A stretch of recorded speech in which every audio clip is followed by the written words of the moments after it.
Hello and welcome, folks. Yes, we are in Total War Pharaoh. I've been given early access to the game by Creative Assembly. I appreciate that, and I intend to use that early access to show you all as much gameplay as possible so that you could make up your mind on whether this is a title you're interested in, which is pretty much my objective with early access to anything. Obviously, I enjoy getting to play it because I love Total War, but I figure it's fair to show those of you who want to see it, because sometimes I don't watch footage from stuff when it's in early access because I want the game to be a surprise for myself. So I understand if some people don't. But for those who do, my intention here is to show you all as much of the game as possible so that you can make decisions for yourself on whether or not you think it's right for you. Because ultimately, to me, that is probably one of the best ways for folks to be able to make a decision. I'm just curious. I'm going to put the battle difficulty on veteran and the campaign difficulty on hard. I haven't changed any of the campaign customization. There is a ton of customization. A lot. Way more than what we saw in Warhammer 3. And Warhammer 3 was already getting really good. So for instance, disable save ability when you're in there. So you gotta just go straight through. There's a ton of these that are gonna really allow the player to customize their campaign. Now, this is really great. This is really good. I think this decision by CA is fantastic. They should keep going this direction. All the customization that they started adding to Warhammer 3 only made that game better, and the more they add, the better. So I'm really encouraged to see all this. I don't want to cover all of it right off in the beginning, but this will allow people to make ridiculous scenarios. For players who are new, they can make it way easier. For players who are not new and they want to make it apocalyptic, they can. Silly stuff, randomized starts, all that kind of stuff. So the customization, this is a really nice touch, and this is a good add that I hope we see in all Total Wars going forward. So, anyway, I'm not going to do any of the customizations at the moment. We're just going to play and see how this goes on a more normal stance here. So I'm going to get things started. I may have to adjust the sound, but I'll do that in game. But anyway, and some of you might be wondering, Air, why'd you pick Tausret? There's only certain folks that we can pick. Well, I should say that there's actually only a few that we can't pick from. In later embargoes, I'll be able to show them to you. But right now in this embargo, I can show up to 50 turns of campaign gameplay with all of the characters except Irsu, Amenmese, and Supalilayuma. I wanted to play as Supalilayuma. I don't know why, I just did. But I can't do that yet. So when I can, I will bring that to you. Other than that, I can't make a review, which I don't really make reviews anyway, so here we go. But yeah, I picked Tausret because I'd already played Ramesses, and he was listed as easy, and then Seti was the other Egyptian, and he was listed as easy. And I wanted to start off with an Egyptian campaign, though I am excited to take a look at the Hittites and the Canaanites as well. But in any case, let's go ahead and start this. Let's pull the ruler strings. So that's why I picked Tausret, because she was the other option.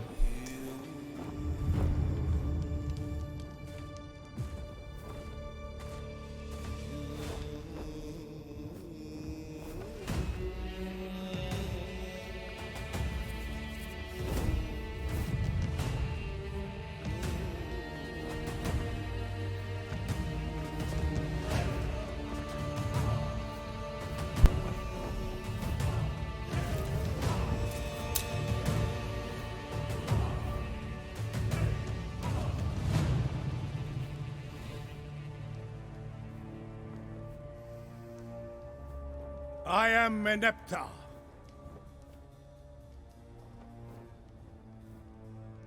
No, I am the great Pharaoh Meneptah.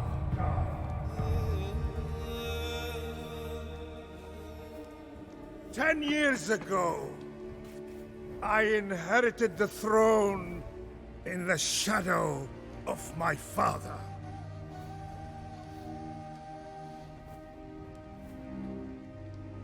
The strong bull, the protector of Egypt, the chosen of Ra and beloved of Amun, the mighty Pharaoh,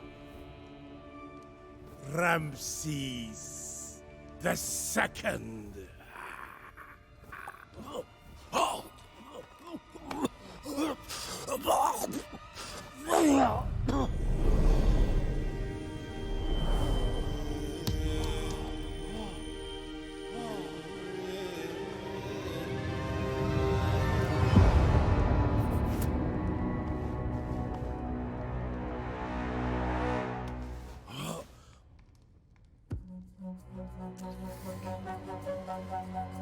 Egypt has flourished throughout my reign, but now I sense the eyes of Set upon me, and dark times are coming.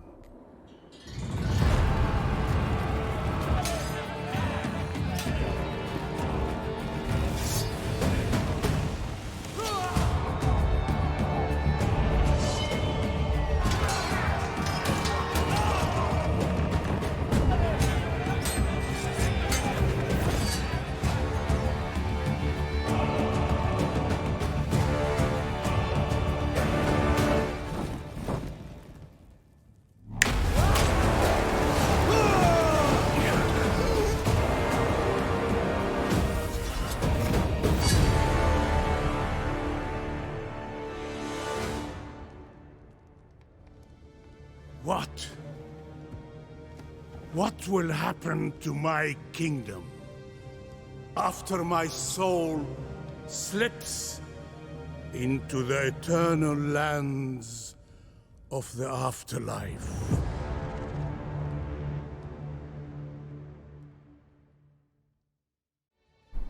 Well, I mean, Helman Gorst is going to find you and just bring you back as a zombie anyway, so no need to really worry about the... Oh, wait, we're not in Warhammer anymore. That's right. All right, we're back in history. I got to pull myself together. Oh,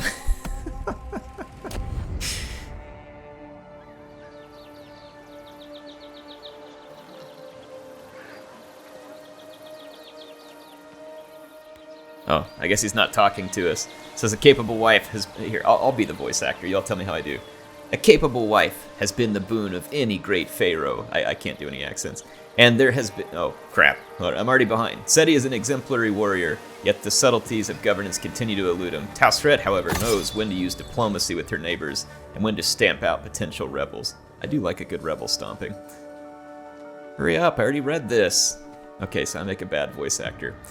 I do not doubt that under her guiding hand, our empire will extend its grip towards the hidden riches in the deserts. There's gold in them there hills, folks. She rules over the Nile's first cataract most capably, ushering peace into southern Egypt, once consumed by rebellion. Cataract, okay, not cataphract, gotta make sure we get that one.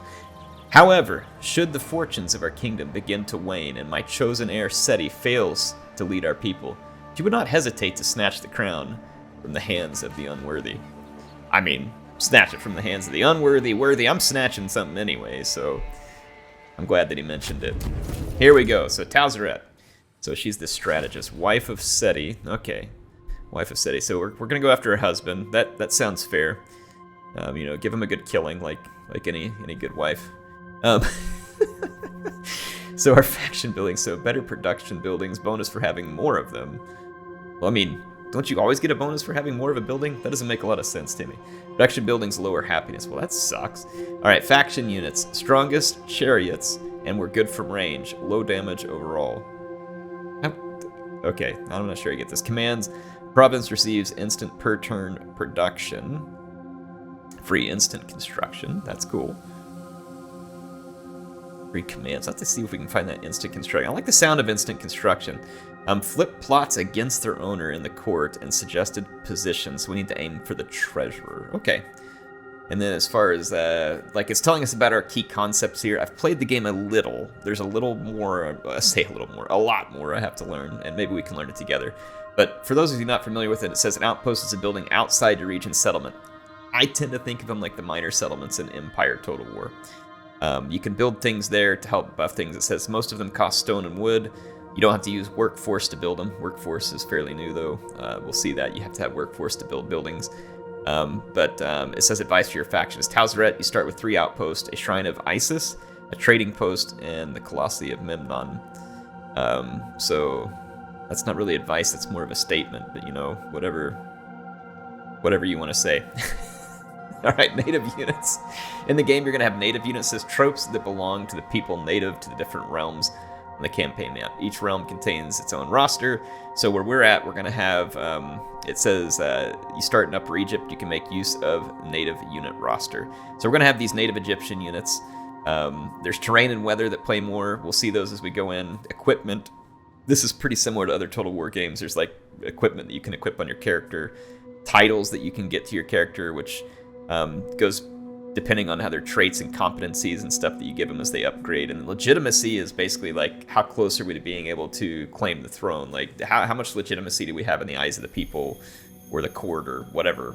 Then ancient legacy is kind of cool here too. It says it allows you to strive for glory by following in the footsteps of some of the greatest rulers. Basically, you kind of like select a path. And it says, as Tausret, choose the ancient legacy of Hatshepsut the Merchant. Okay. I'm going to butcher all these names. So we're going to try and be a merchant. Use it to send trade expedition. All right, I need to remember that. So pick the merchant is what they're suggesting. But you can pick different things, and that hopefully will add some replayability whenever you come in. But anyway, kind of a cool faction summary screen there that gives you a little bit of an idea, especially if you're a newer player. Gives you a chance to come in and get familiarized with the game. Let's get things started by taking care of these rebel scum here who are right in front of us. Clearly the game wants us to do that. We're attacking Hamoy.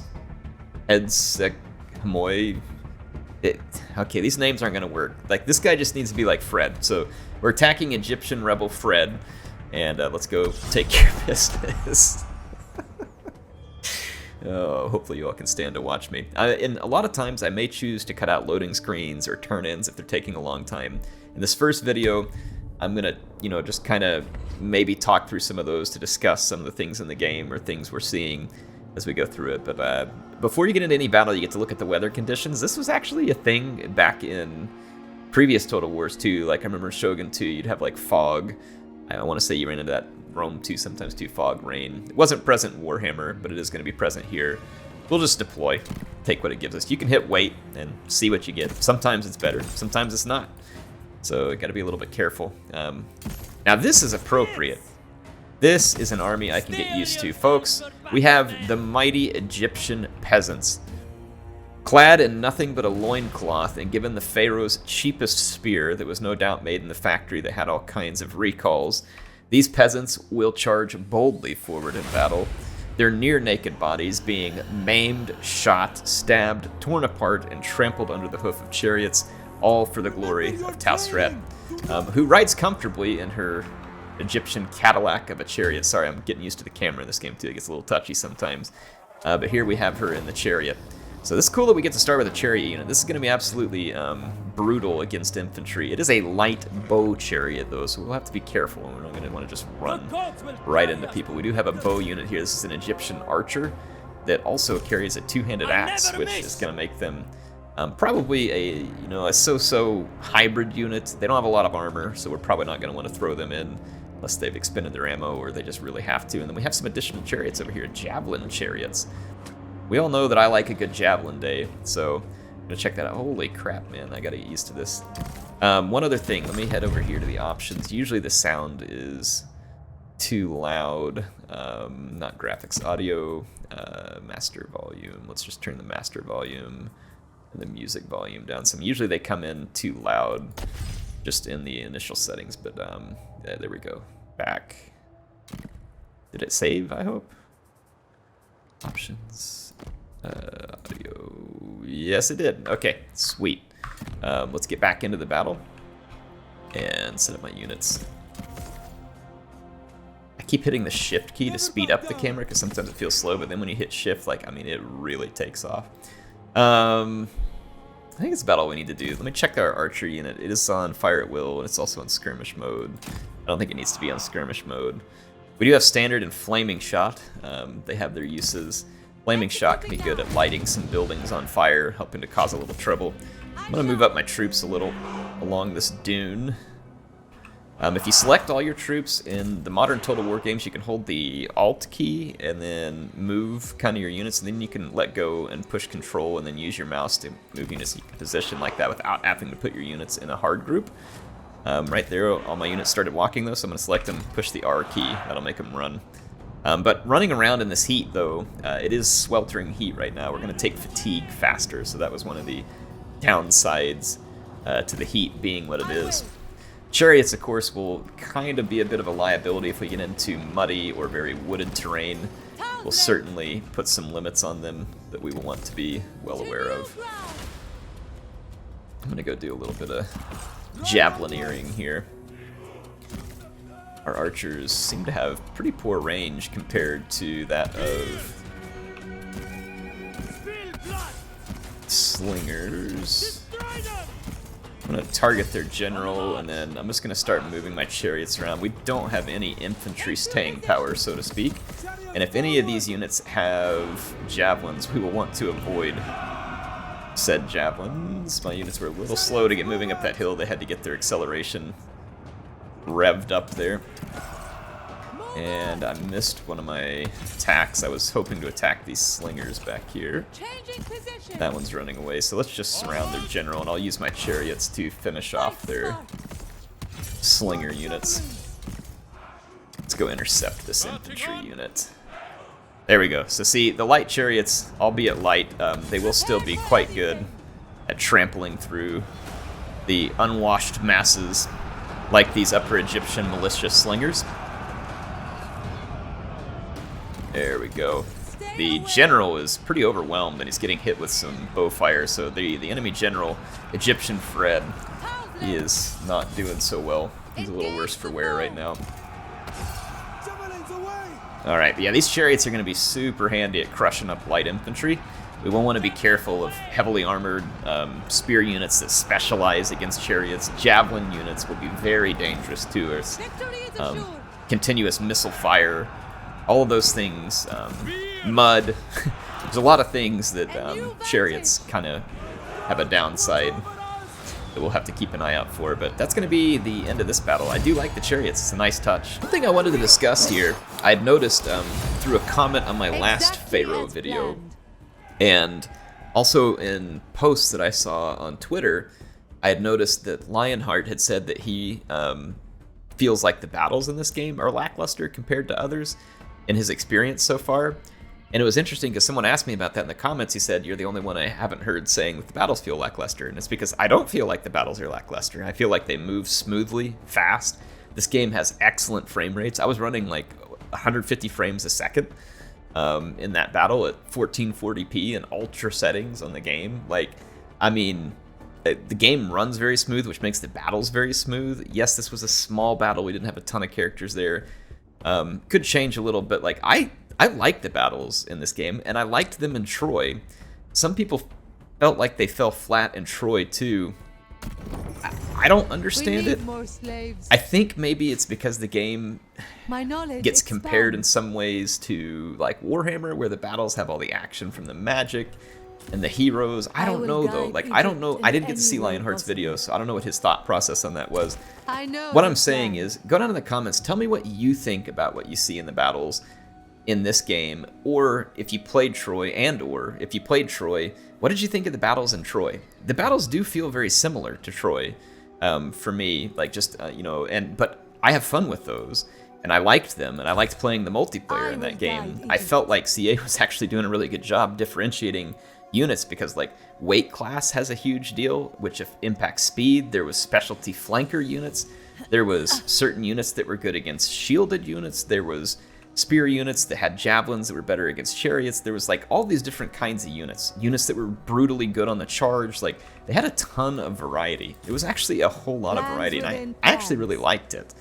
I tended to like how the battles feel. So I guess that I'm either the quiet majority or the quiet minority, either way, because otherwise I see a lot of people that aren't all that thrilled with the battles, and I'm curious what you all think. Obviously, this is not a review. It's not me saying one thing or the other. I am allowed to talk about how certain facets of the game go. That is not a review in CA's eyes. They've clarified that to us, because I did have someone also make that comment saying, didn't you basically just review this? No, I didn't.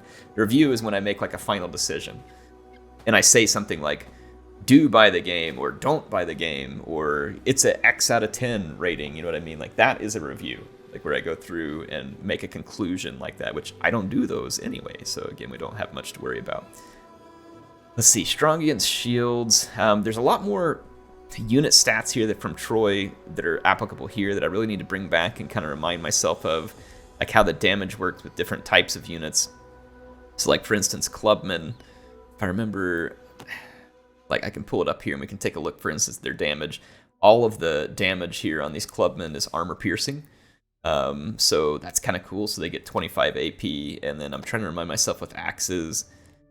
Axes get a lot more damage, but they have a bonus versus a shield. So when they come in up against a shield, they'll do more. Whereas if we look at these guys, there's no bonuses there. It just shows the armor piercing damage. These guys also have ammunition here, which means that they have a short range javelin they can toss prior to battle. So just kind of familiarizing myself. These guys do not have a javelin, and they're going to do more damage in melee. So again, kind of just weighing the differences between these units. The axemen are going to be a sturdier unit without a javelin, and the militia clubmen are going to be a slightly less sturdy unit, but with the capability to chuck javelins before a battle. I'm going to go ahead and get some of these units. If you take a look here too, it's going to tell us the cost that this unit has. You do have more than one resource in Pharaoh, which again is very similar to Troy. It's the food, stone, wood, bronze, gold economy. And in this economy, food is the mainstay for recruiting troops, but as the troops get more elite, you might have to pay bronze or gold, not just to recruit them, but possibly even to upkeep them as well. Gold is a lot harder to come by. Bronze you can get from certain settlements, as with wood, stone, and food.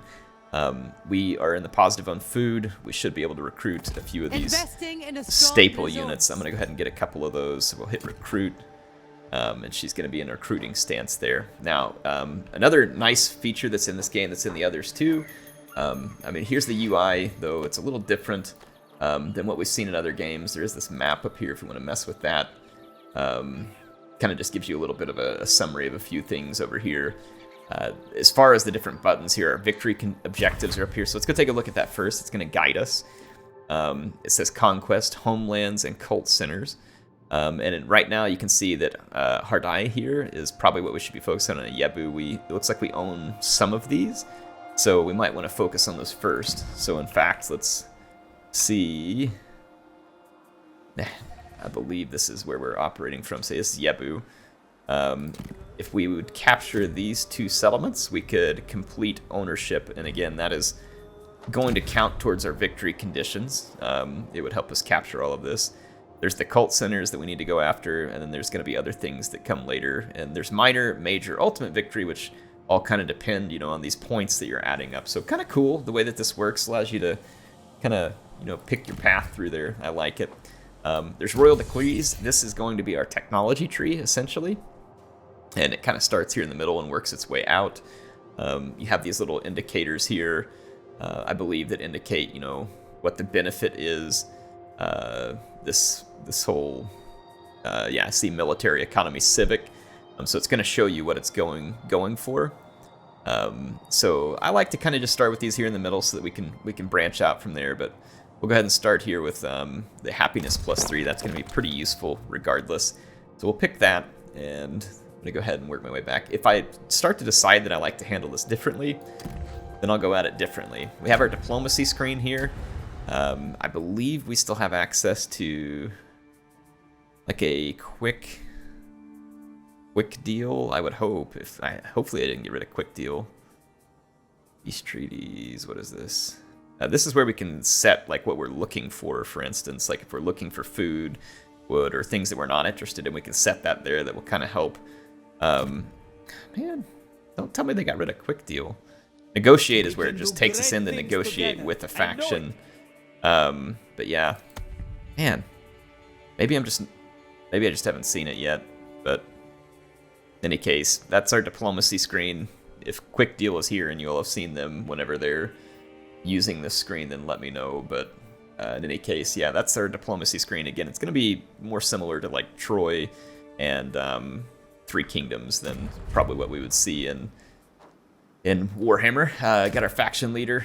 We can click it to go to her. Speaking of, we have some of these skill points that we build up here, competencies, if you will, and then we've got our, I believe these are, see our details, acquired traits. I'm trying to remember what it calls these down here. Like it's a title, is what it is. So we can assign a title. This is the only one that's available here, and it has to do with these competencies, like what you're able to unlock. But see, we have the 3 competencies under fortitude. And as we increase fortitude, it's helping with replenishment in our army. As we increase presence, it's going to be helping with upkeep reduction and our building influence, essentially. And then down here on Ardor, as we increase that, it's going to build up our ability to move on land or sea, to move farther. And then it starts getting charge bonuses for units, and then ultimately some more stuff. So very cool, kind of the way these skill points work. I like this. It's a nice touch. It's a good way for you to be able to get your units replen faster, to pay less upkeep. I like getting less upkeep all the time. And that actually opened this too, where we can choose between Prudent and Victory, or we can choose Overseer of Militia. So this is going to give us better recruit rank. Not super worried about that because, you know, we're going to build up some XP from battles anyway, but this Prudent Victory is kind of cool. It gives us 15% chance of gaining an ancillary, and then it gives us extra battle loot. So I'm going to go with Prudent in Victory. So we've assigned our title, and then as far as equipment goes, we have common light armor that is on, and if there's more armor, you can choose it here. And then we've got a sniping bow here. Again, if there's, we could switch to a Kopesh, which is going to be a little different, but I'm going to stick with the bow. And then we got the mount, and then we can choose none, and it kind of shows you how all that does. So anyway, there you go. A little bit of customization you get to throw into your leader. It's interesting, and you can view their records. Cool stuff there. So we got 3 more potential pending actions that it wants us to look at. It's under these reminders. So it says we have a settlement upgrade available at Nekhen. And that is this main chain settlement. Building it is going to take stone, wood, and workforce. Workforce is shown over here. You have to have enough workforce to be able to get a building going. I think this kind of prevents you from getting a ton of money and just building everything at once is kind of the objective here. Shows our happiness and our influence rating here too. All those play into whether or not towns want to rebel. You can see up here easily too that this is a food settlement. There's a stone settlement, and there is a gold mine settlement out of Mez, so that is going to be very valuable. The stone's valuable. Wood and stone, very important for building more buildings, so it's something that we definitely want to keep an eye on. I'll go ahead and make that. Then we have an outpost construction at Yebu. And you can see here at this outpost, we already have this Shrine of Isis that mentions, which is gaining us favor. It's helping workforce growth and happiness in the province, which is quite nice. And then we have this Colossi of Memnon, which is giving us extra legitimacy. And then some of these give you bonuses when you interact with them too. So like this one's increasing production. A lot of cool stuff you can do. You can add more to these outposts. Obviously the enemy can come in and jack them up too if you're not careful. But like for instance, siege holdout time, upkeep of units stationed in the fort. So like if you need to sit in the fort, you can pay less upkeep, maybe earn a little more money. Influence in the province. Gains movement range for a few turns if you interact with it. So again, cool things. Let's remind ourselves where Yebu is at. It's kind of out of my way at the moment, but again, that's our outpost there, an outpost here. But I believe that's actually these small little things that you see us, whereas these ones are the ones that you can add. So like this particular building is the one right behind me. So like if I interact with it, I can't interact with it because I'm recruiting. But I'll have to show that to you next time. It says we get reduced upkeep for a few turns, but you can build your different stuff here too. So it's pretty cool to see how you're able to interact with this. I like it. It's a nice touch. But yeah, we could build things here. We don't have to build things here either. I'm actually just going to ignore it for now. And I'm going to go ahead and end my turn.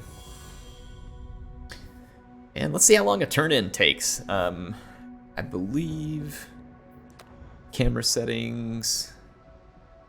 I can put it on fast forward, which right there, that's what we'll do. I'm going to put it on fast forward so that we can get through quicker, and we'll just kind of see how quickly everything ends. There we go, not bad as far as turn-in times. Tausret. Enemy settlement is within our march range, though we might want to be careful and see what's there before we just bumble straight into it. They have an army with only 5 units, and then they're going to have a small garrison, no doubt. I feel pretty confident we can handle it, especially with these chariots being what they are. Let's see if they have anything. We'll want to watch out for the javelins off of those militia clubmen and the arrows from the archers. But other than that, I think we should be able to do well. This will give us a chance to kind of look at the map as we load into it. It is a minor settlement battle. There's a couple of capture points, and there's going to be limited entrances. I believe... I mean, I'm not going to have some kind of amazing ranged advantage, but I think my axemen will do well in combat if I just go push them in, so I'm going to try and make a hole, and I may... Alright, the weather conditions we're going to have here is going to start in sandstorm, which is going to lower visibility. Everything's going to be getting hurt a little bit, be slowed down, reduced range. Fighting in a sandstorm's not great, but I'm getting some kind of weird graphics glitch if I wait again. I don't know if it's just for this map. I did not get that glitch the last time that I played early access, so I don't know if it's something new or if it was just something more specific to this particular version of the game. I have no idea whether it's, you know, like something that got added in by mistake. I am going to... Yeah, this will work. I don't need to get fancy, I don't think, with my deployment. Everybody's going to be taking some damage, so the storm is supposed to calm soon enough. Let's move our javelin chariots. We're going to have reduced range, which does suck, but they're also going to have reduced range. And we're going to be taking some health damage on all of our units. Slow, steady health damage. Club and shield infantry. Okay, that's good because we get a bonus versus everything with shield. Yeah, you can see their archers, my archers, very reduced range. Oh, they do have their own axe units over here. Kind of strange, they're like almost coming out to meet me here. I'm gonna double up on their Upper Egyptian militia and then see if I can maybe get out here, and then I'm gonna target their general. And wow, they sent their guys outside of the settlement to face my chariots? That seems like a major miscalculation, so I'm gonna pummel that unit with chariots and then work my way into the settlement. This is what I'd hoped, to kind of get around the flank a little bit with these units. This unit did not make it around the flank. Let's push the archers and slingers back.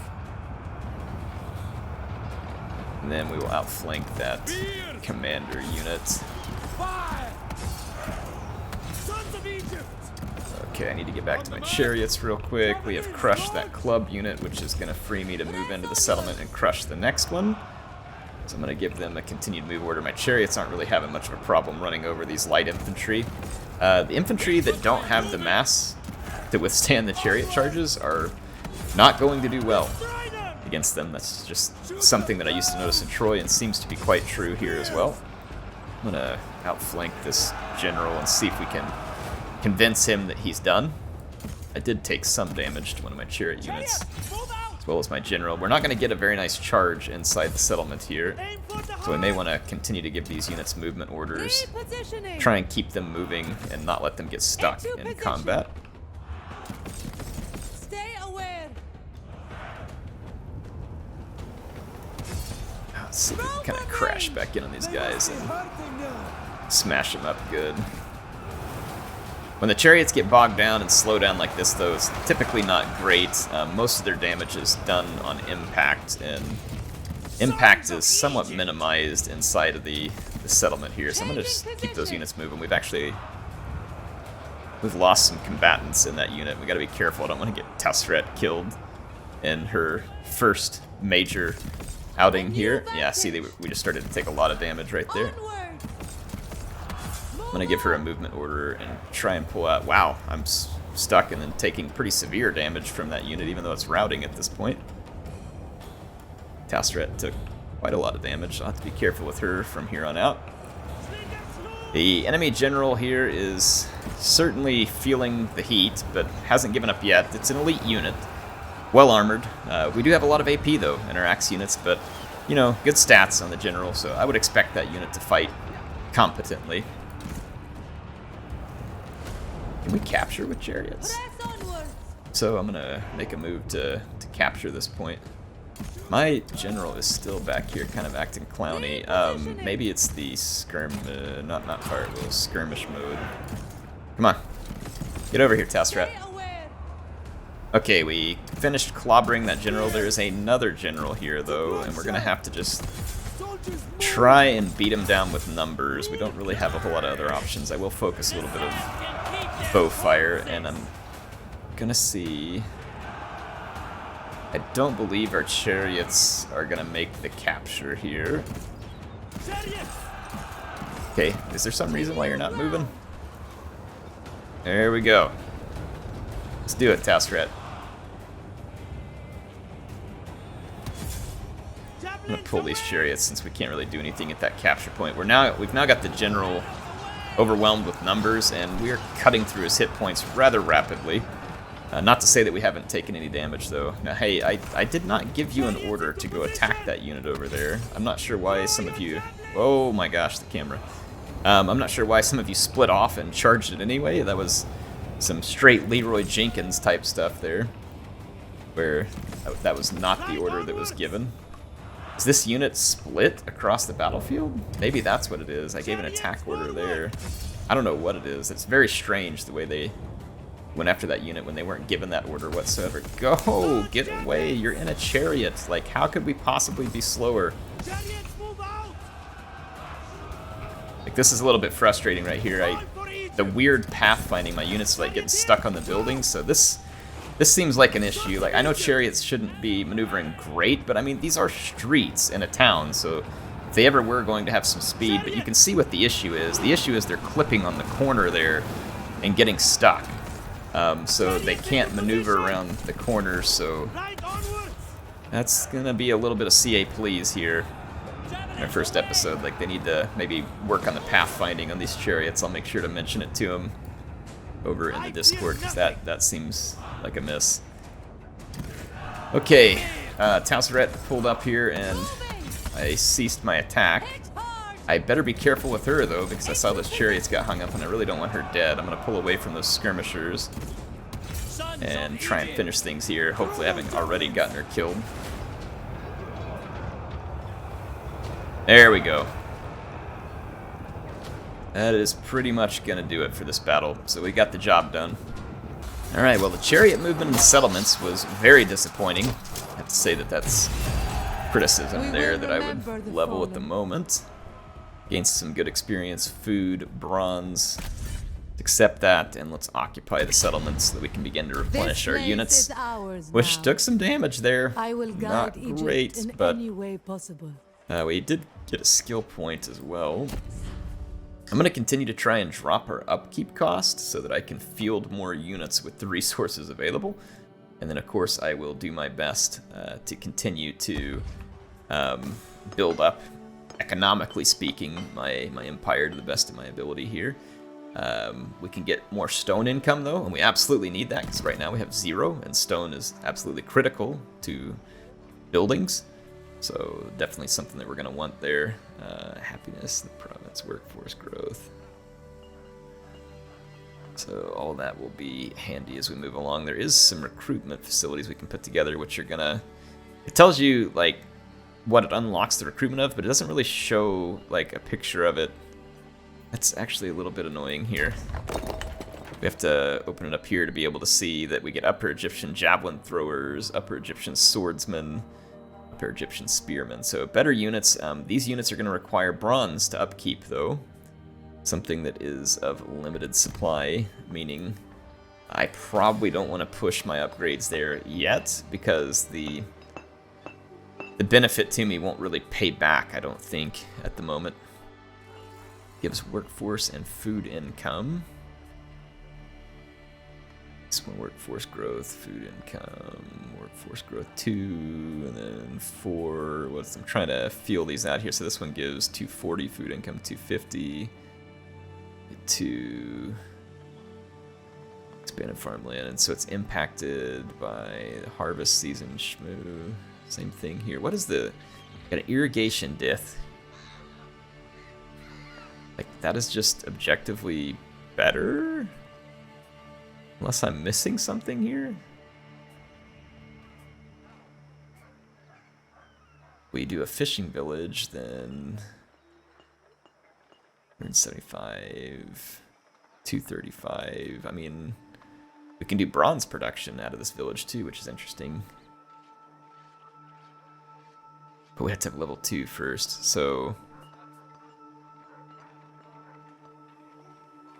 Interesting. So we have options there, and then we've got the lumber depot just bringing us in some money as well. We have a lot of unhappiness throughout, so this may be worthwhile constructing as well. So Tim will get our stone quarry going. I'm actually going to hold off on that one. Well, I don't know. It might be worth building. Let's give it a shot. Add a little bit of happiness, see what we can do. We got some suggestions here. Settlement upgrades available. Let's go take a look. That's going to be at Yabu. Not really sure what they mean by the settlement upgrade available. Maybe I spent the money. Don't have enough. Oh, we need 4 idle workforce, so it is available, but I don't have the workforce for it. Okay, outpost construction. We can still choose to build our outpost there. So like if I come over here, we can add to an outpost. I wonder if we want to maybe boost production out here. That might be handy. Then a construction available.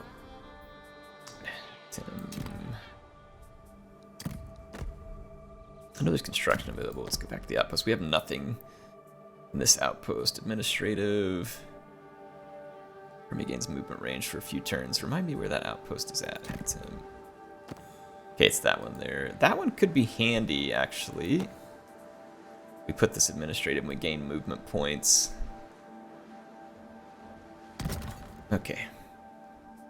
Gonna take 3 turns to construct, though. Let's skip through this and go ahead and end our turn. Dig ourselves a little farther here. Let's see if we can secure a province, at least. It's gonna take turns. We're gonna need to probably field some more troops. I should have done that on the last turn as well. Let's go ahead and grab a couple more axemen. And then maybe a couple of bowmen. That'll probably put me into the negative in terms of food upkeep, but I feel like with a few buildings we can probably overcome that. We're already in the negative before we even finished. Okay, that's fine. We got enough food piled up that we're not gonna like just perish right away. Where was it? It's here. We could upgrade to food plus gold mine there. Got good food income there. We're not really that far behind on food. Like, I'm not terribly worried about it. Percent the province, armor, gold, happiness, influence. Try and stack up a little extra happiness here too. I will guide Egypt. Let's go ahead and check out our pin. Royal decree available. So we finished that research. Then economy is the yellow, so this one's going to give us extra stone, that one's going to give us extra gold. Extra food, 10% faction. Well, let's do that. So maybe able to close a little bit of the food income gap that I'm going to set up here. Let's take a look at those reminders one more time. Not super worried about that construction. Let's go ahead. We don't want to leave an idle workforce too long, though, either. I think there's kind of some negative penalties when you're leaving a workforce, like, not working. And we have an ambition. These are little things that pop up from time to time. It's kind of like a mission we can pick, and we get a special reward if we go down that. So, win 1 battle. That'd be kind of easy, and we'd pick up 1,000 food and 50 bronze, which is certainly not a bad thing. This one gives more food, but we have to finish constructing a food resource building, which also probably wouldn't be that hard. But let's go ahead and take this ambition here. Our character is now ready, and our outpost is now finished too. Army actions.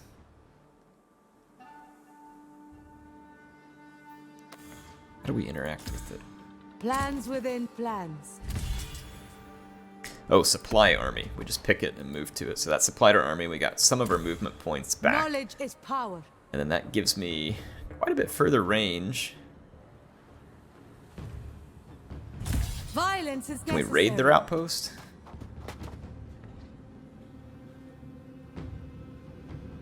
So we could sack their outpost and pick up some gold and bronze. You know, let's give it a little bit of a sack in here. I know this land. Thanks for your kind contributions. Blind to nothing. Nice. All right, let's settlement upgrade available. Let's take a look at that. Is this the one that we could upgrade? Because it... Oh, maybe it's just one of these over here. It's a stone province. Let's go ahead and upgrade it. Okay. Let's end our turn. We're still bringing in a decent bit of wood and stone, so that's good. We have an income. It's not amazing, but it's there. We'll be able to build things.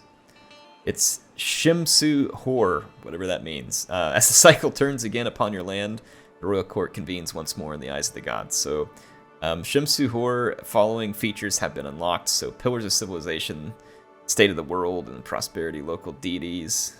Harness. Okay, so this is basically the state of things right now. The next Shimsu Hor, the following features will be unlocked. Royal traditions. Okay, so we can go to Tausret's commands. These are your faction's command unique abilities you can use by either clicking the button or waiting until Shimsu Hor. Hover over the button to find out what they do. On use, Shimsu Hor, if active, gains use of expert builders, which allow instant construction for free. More regions your faction owns, the more uses you gain. Well, how do I use that? Because that sounds pretty cool. I would love to put it to use. Is this a recruit general? Production management. What is this? Construction instantly. Okay, free to use expert builders. There it is. Wonk. Nice. So, what else do we want to build? Let's see. Food 10% in this province. We are Production at the all height of resources, but we get civilization. -1 happiness. We can offset that pretty easy. Like, it feels like it might be worth it. Wood, stone go up. This one is just food and food recruitment cost. Gold 10%, but I don't think we are gaining any gold from that province. And that one's a bronze buff. Let's try this building. Give it a little bit of a shot here, and then let's take our leader. Tausret. We have the supply army, so we're getting more movement on these turns. That's kind of a cool Learning is power. feature from the outpost. I like that. We could have raided that on the way in and probably picked up some extra gold, but no doubt I will end up having to rebuild it probably. He's got some pretty dangerous units here, and he's in a nice walled settlement. Honestly, I don't really have a great Chance army bested for me. taking him on. Wisdom in all things. Not available in foreign.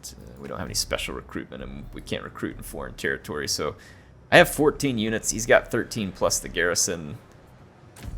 I don't know. Maybe we want to move back and rethink things in life. You know, like that whole death stick thing with Obi-Wan Kenobi. So Every idea needs soldiers to carry it out. we're gonna go a little more into the negative if I attempt this, but I feel like we could certainly use a little bit of staying power in this army.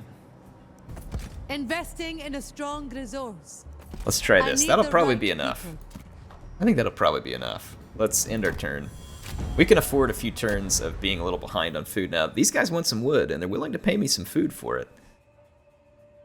They're going to give me 21 food now, 614 per turn for 6 turns if I give them 124 wood per turn for 6 turns. And that's a lot. It's going to eat up most of my wood income, but it would help me temporarily solve this food shortage. And probably gain me a little bit of happiness with SETI by accepting his deal. Yeah, it did. So let's go ahead and do this. We don't have to do this forever, but a little temporary solution to the problem that presents itself. Trade off that wood. There we go. Tausret. We've now got 16 units. I could go ahead and recruit some more just to be safe, but I'm feeling fairly confident with the chariots. We could probably get the job done. Each recruit will be a vital part of my plans. Guess I could just go ahead and recruit some more and then start working on our food. This is a time when culture can Let's do it. flourish. We're going to be quite a ways into the negative on food as soon as that barter agreement ends, so I may have to disband some units, but at least for the time being, we have that 6-turn buffer here where I can support more units without taking as much penalty. Now, these guys are straight up willing to offer me a whole bunch of food if I give them a lot of bronze. I'm not using a ton of bronze right now. However, that could come in handy when we're building certain buildings, so I mean, this is a potential interesting trade-off here. Yeah, heck, let's try it. Get an extra big stash of food, so we should be safe for quite a while after we run out of this barter. And then we have time to maybe build that bronze back up. We're about to pick up a gold resource out here too, which should be nice. You weaken Egypt. All right, now we've got a lot more forces, but so does he. Someone else was busy recruiting. Well, we were out busy recruiting, so this was a not net much of a gain here. I'm going to encircle settlements. What's the terrain look like? It's a minor settlement. Yeah, we don't want to fight that minor settlement, so I'm going to encircle. They will not last. See if we can get him to come out and attack us. And pending actions. Settlement upgrade available. Now remember, I gave up some bronze and wood and stone, so if I'm missing, or sorry, bronze and wood, if I'm missing anything here to build these like bronze, then that could be on me. We are going to need more food capability, so I do want to build this so that I can upgrade this food production building there. Let's see whether our opponent comes out to face us in open ground. I think they might, because they have... No, they didn't. How stupid. So they're encircled. They're going to run out of supplies at some point.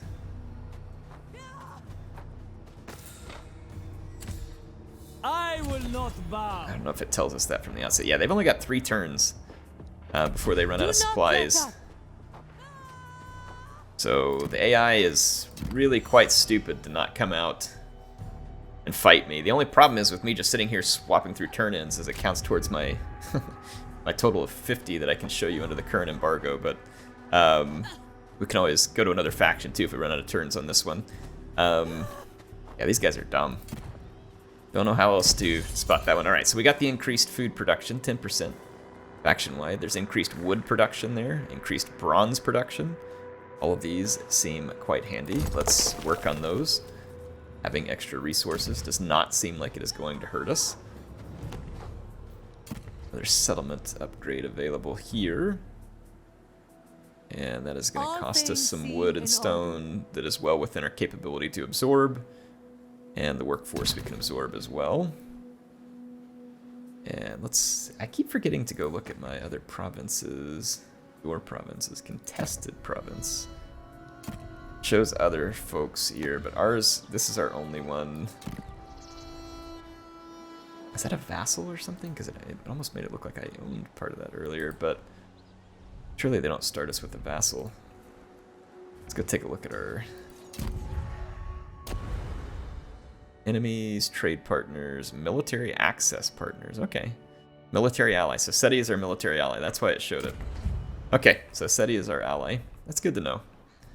I mean, we are married to him, so probably good that we're allies. You know, just general rule of thumb. Probably good to be allied to the person you're married to, but you know, not a requirement, I suppose. Seems flexible as necessary, especially if you're feeling Zinchi. Let's go to our faction leader here. These guys are going to start taking attrition. I am the master of my own destiny. Civilization prospers. Well, isn't that nice? Okay, let's see your outpost construction. I'm not worried about what's in their turn. Let's let these guys take a little bit of attrition. I don't really want to have to fight them in their settlement. They have quite a garrison, and I want them to feel some pain. Shimsu Hor again. Happy Shimsu Hor. Peace is a time of opportunity. Is there any buildings that we need to like rush? Because it is free at the moment. Haha. Happy Shimsu Hor. Let's do this one. Because we want the extra food production. We've already lost our barter agreement. Yeah, we only got to do one. So now it would cost me a whole lot of gold to rush that one. But hey, whatever. I should have undone the one I did there and then used it on that one because I need it more. But hey, whatever. Not the end of the world. We'll be alright. Our barter expired. We could try and renew it. I will hear you out. Make your offer. Quickly. Looks like they're open to it. We don't need an ultimatum. Single barter. Break barter. This is suitable. Okay, let's continue it. Keep our food supplies up, though I wasn't super worried about it. But, you know, we'll build a little relationship further with good old hubby there. Say, hey, order me some food. I'm hungry. I'm out on the campaign trail. You know, get me some burgers or something shipped over here. Fight smart. Okay, they have taken significant attrition at this point. To battle! should be quite vulnerable. We have a lot of axemen. Break them down! Does their garrison have also other take plans. attrition? Yeah, some of their buildings are damaged. This land They had is some at good the garrison heart of units there. progress. Violence is Let's see if we can take this necessary. guy out of the picture. The garrison does appear to be taking attrition. So yeah, let's go ahead and get this battle underway. Alright, well CA really wants you all to see the weather conditions because we cannot seem to get a clean weather condition. So I'm going to fight through a sandstorm into the sweltering heat, but hey, no set of circumstances is too brutal for my men to endure as I command them. You know, that's just the way it's going to work here. We're going to be a cruel master. I'm going to set up some axes from a couple of different infiltration points, and we'll try and break through a couple of points. And I may run my chariots out and around, because obviously we know that we need to be quite careful, and there are some units that are going to be much more dangerous to our chariots this go than they were last time. So something for us to keep in mind. I'm going to just kind of, like I said, split my infantry into two groups here. And we'll just focus on busting in at these two locations and overwhelming the enemy. And then what I will do, maybe, is deploy my chariots over here just to draw some of the enemy's deployment, and then I'll swing them around out on open ground to another spot. Let's go ahead and start. I'm going to push up and begin the process of trying to bust on into the city. Alright. Are they sallying out rather than using the choke points? They would want to fall back in and make you get bottlenecks, so the AI is definitely misusing these choke points. Wow. Like, no, okay, they're going to position in the end of that one. Okay, yeah, that's not bad. That's not bad. I thought they were going to... Oh, yeah, they did come out over here. Wow, this is just downright stupid. This is bad. Alright, I am going to execute an envelopment maneuver here. Take my axes and charge headlong into the enemy units. And I'm going to deliver some rear charges here, Sons of Egypt. so we can get the outflanking penalty.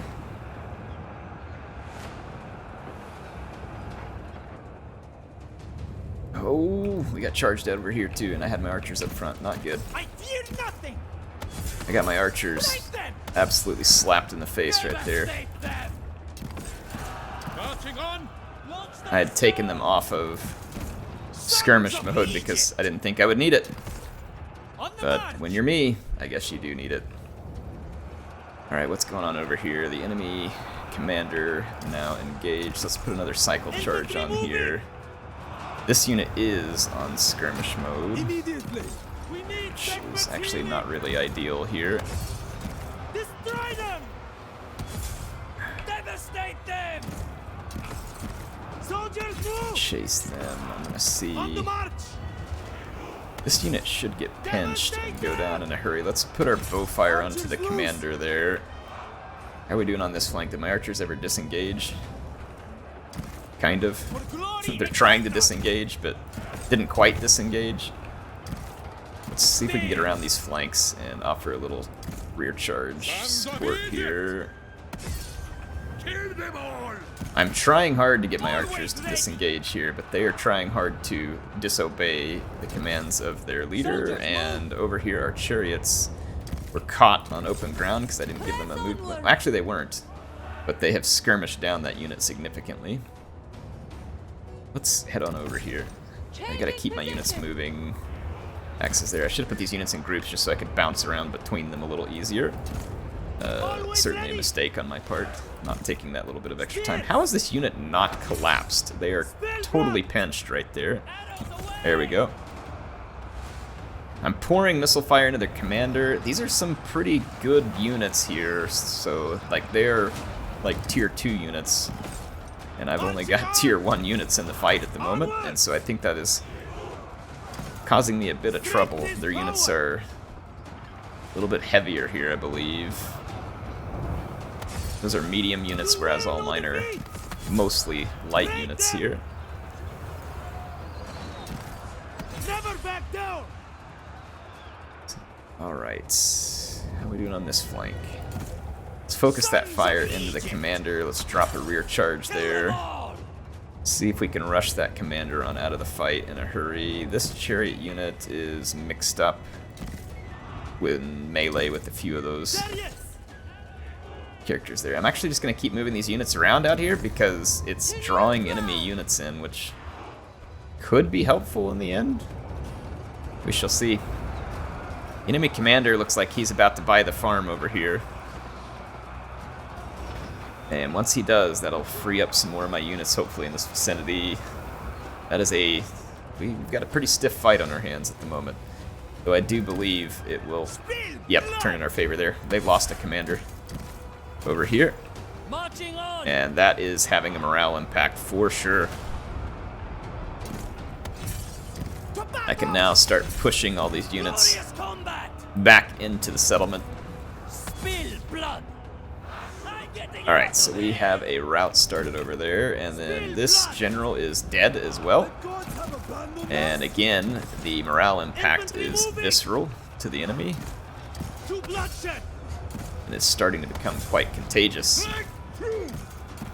Marching on. Alright. Arrows ready.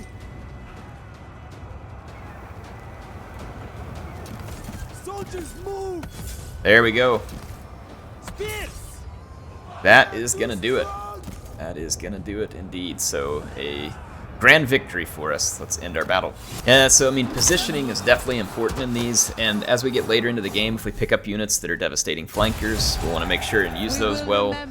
Unit types up against what we're expecting can make a big difference in the game. Some units are really good at charging, others are good at defending. There's stances that I haven't even messed with yet, like hold and advance. That has a little bit to do with like weight classes, so like if you have a heavy unit, they can kind of push into a lighter formation. So things that we'll need to remember to try and take advantage of. But for now, we picked up our first province and our first push towards victory here. We fulfilled our ambition, which is going to give us some bronze back and some food. Food is good because we are losing money in that department. But importantly, we picked up a gold mine, a literal gold mine. So this is going to allow us to have gold income, and gold income is quite useful for different things. So this is pretty exciting. Definitely a very nice pickup for us, and then we can also build this here to try and throw, like, you know, a little bit better food production throughout this. We could do gold production here too, but I don't think a 10% production in gold is going to be all that big of a deal. I know in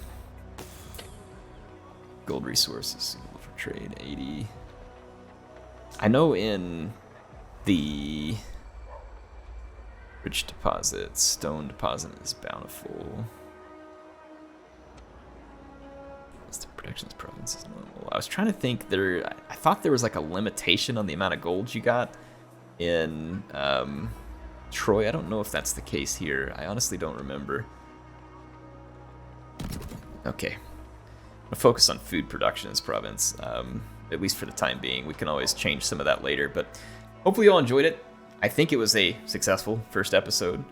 I see some factions sitting between us and our husband here, so I may want to consider them as enemies, but I'll be looking at my objectives to kind of see where the game tends to be guiding me next. But we took control of Yebu in its entirety, and now we can move on. We destroyed the faction Mez here, so should be good. I'll see you all with some more action as Tausret. Sorry, Tausret. Got her name wrong there. I'll see you next time as Tausret in Total War Pharaoh. Actually, hold on just a second. I'm going to actually put another skill point in here. So continue to reduce our army upkeep and gain influence. No new titles, though, that we can take on at the moment. That'll be available at rank 8. So I will see you all next time. Heir of Egypt, signing out.